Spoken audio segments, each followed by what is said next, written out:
Hi, I'm John Mayfield, the real estate tech guy with another Global Real Estate School podcast. Hey, John Mayfield, the real estate tech guy. Thank you for joining me for another Global Real Estate School podcast. Well, we are talking about the difference between real property and personal property. Or is something a fixture, or is it personal property? Now remember, let's just kind of recap very quickly. Personal property is anything that is movable. That's right. If it's movable, if you can move it, it is personal property.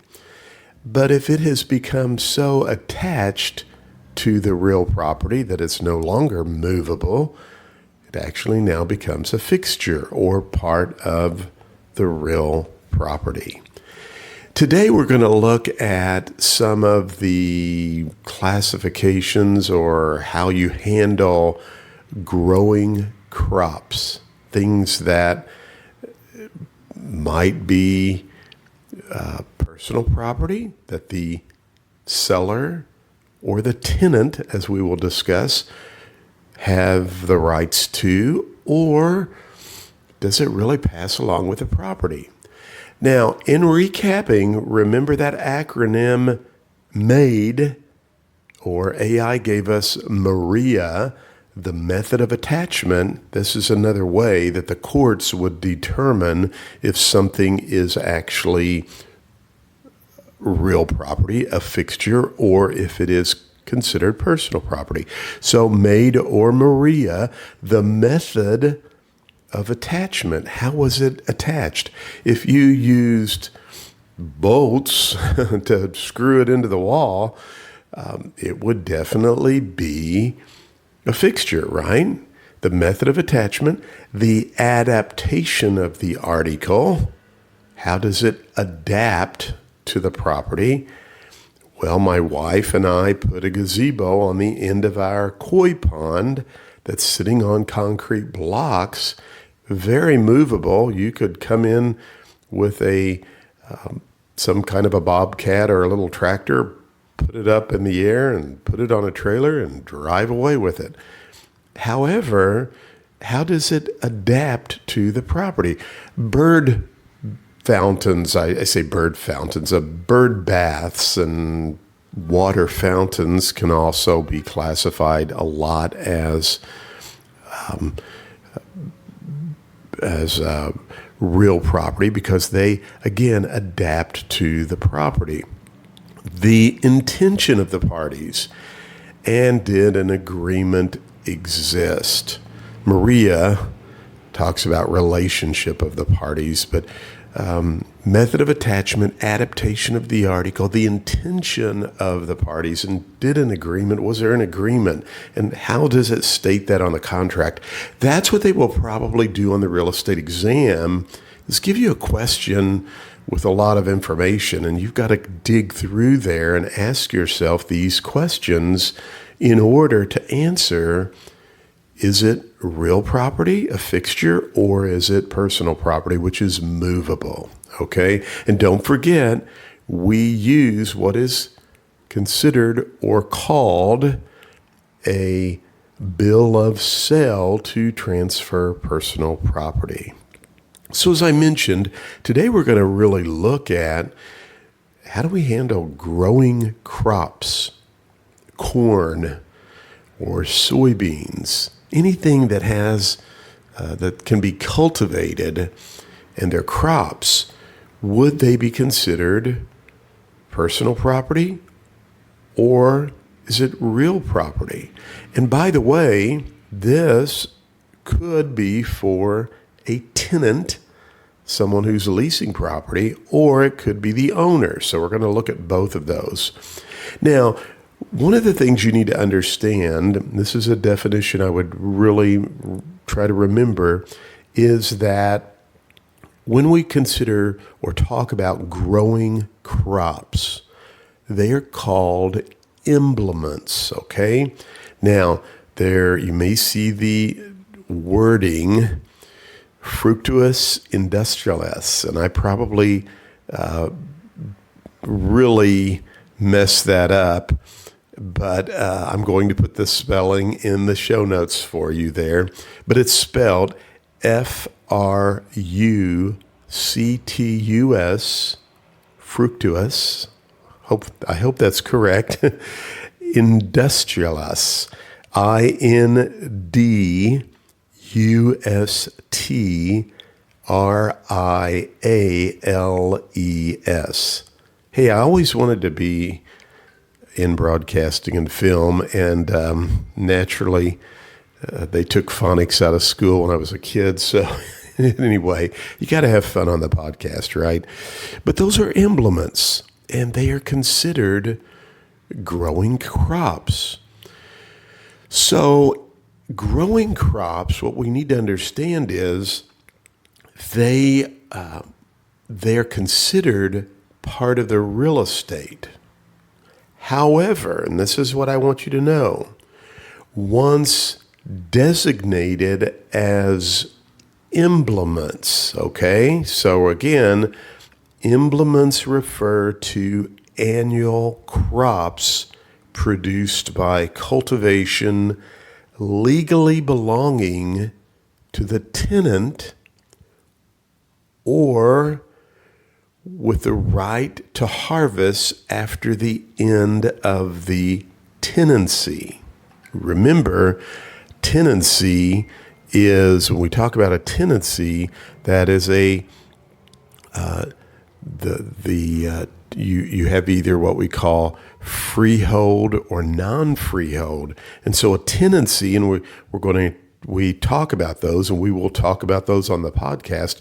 You could have a tenancy at will, a tenancy for period to period, and so forth. So I don't want to get into all of that right now, but just want to recap that emblements refer to annual crops produced by cultivation legally belonging to the tenant.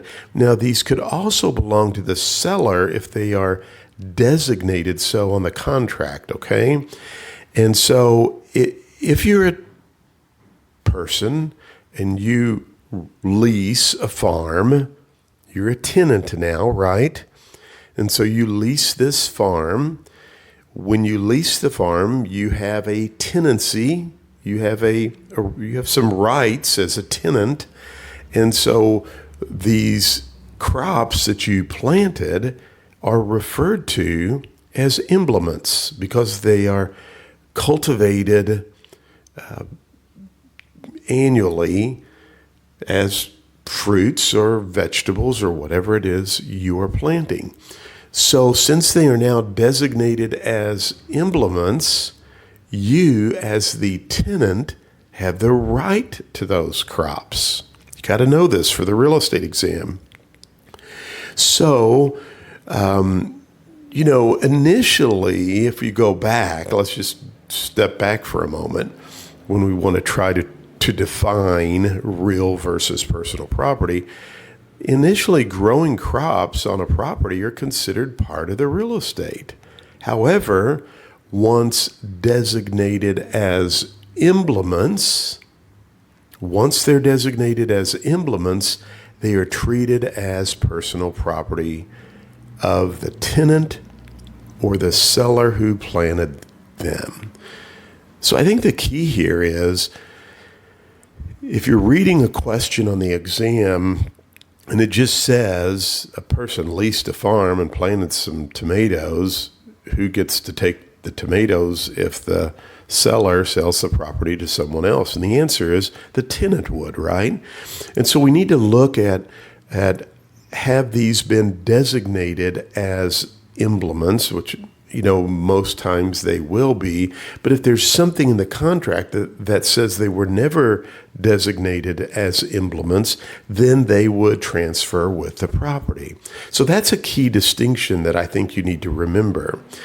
Now, if a property is sold or if a tenancy ends during the growing season, the original planter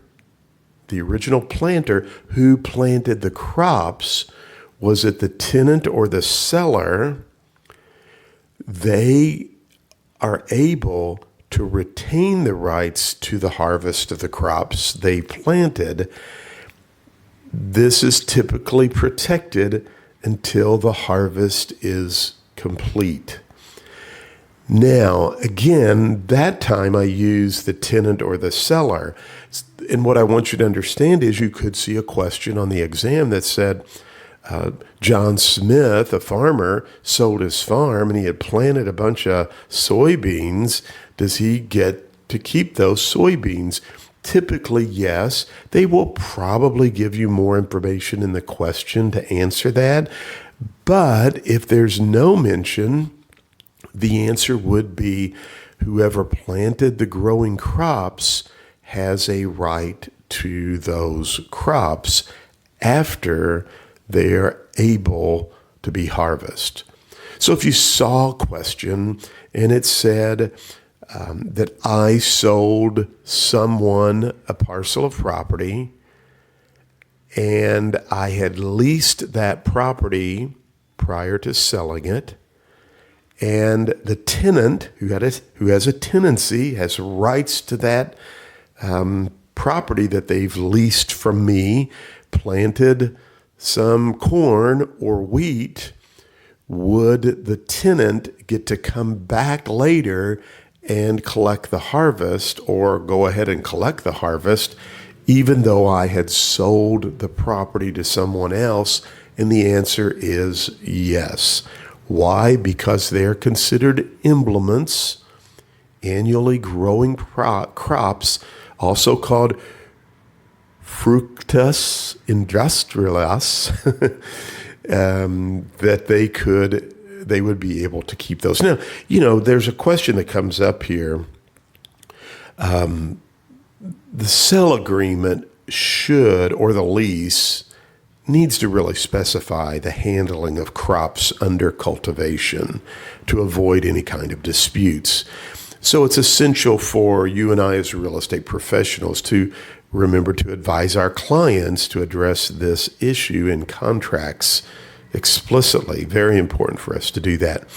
And, in some cases, you could see a question where the new owner might have to compensate the seller or the tenant for the crops instead of allowing them to harvest those. Could that be okay? And the answer is sure. Again, if it's in the contract, then that's how you would handle it. So read the questions very carefully. This is a bullet point that I've been provided that I need to teach you as an instructor, because you may see questions like this on the real estate examination. So I know it's kind of a long, drawn-out scenario, but I don't think you will miss a question regarding annually growing crops, fructus industrialis, emblements, right? Emblements. Don't forget that. That will always stay with the tenant. In other words, they can cultivate and harvest the annually growing crops, even though they are just a tenant. Why? Because they're considered personal property. They are emblements, okay? So don't forget that. A lot of times I hear students that write me and they say, man, I'm worried about the math, John. The math just scares me to no end. And I always say, don't worry about the math. It's the definitions you need to know. That's why all of the Global Real Estate School students get flashcards, digital flashcards that they can put on their phone. I have to tell you, when I started my school, online school 6 years ago, and I've been teaching real estate pre-license classes since the 1980s, and I actually had an online continuing education platform back in 1998, and I should have kept that going, and it's another podcast for another day. But when I started my school in 2017, officially started the online version of Global Real Estate School and changed my name from the Southeast Real Estate Prep School to Global Real Estate School, I came up with this idea for digital flashcards, and I was the first one. these big competitors, I looked at their website. They had nothing about flashcards. Well, guess what? Global Real Estate School has digital flashcards for all of their students. But if you're not one of our students, you can buy them at globalrealestateschool.com. Just go over there, check out. We are adding state resources to help students in states where we are not approved. I have practice exams. By the way, I have a whole series of audios that go through the outline, just like we're doing here, that you can download and listen to as you exercise or work out, drive in your car. But I want to help you pass a real estate exam. So check us out, globalrealestateschool.com. I even have some coaching programs for you to help you grow your business. It's all at globalrealestateschool.com. Hey, I thank you so much for listening to the podcast. Be sure and subscribe if you haven't done so, and check us out on YouTube. Would love to have you as a subscriber there. As always, thank you so much for listening, and I hope you go out and make it a great day. Thank you for listening to the podcast for Global Real Estate School. I'm John Mayfield, the Real Estate Tech Guy. Go out and make it a great day.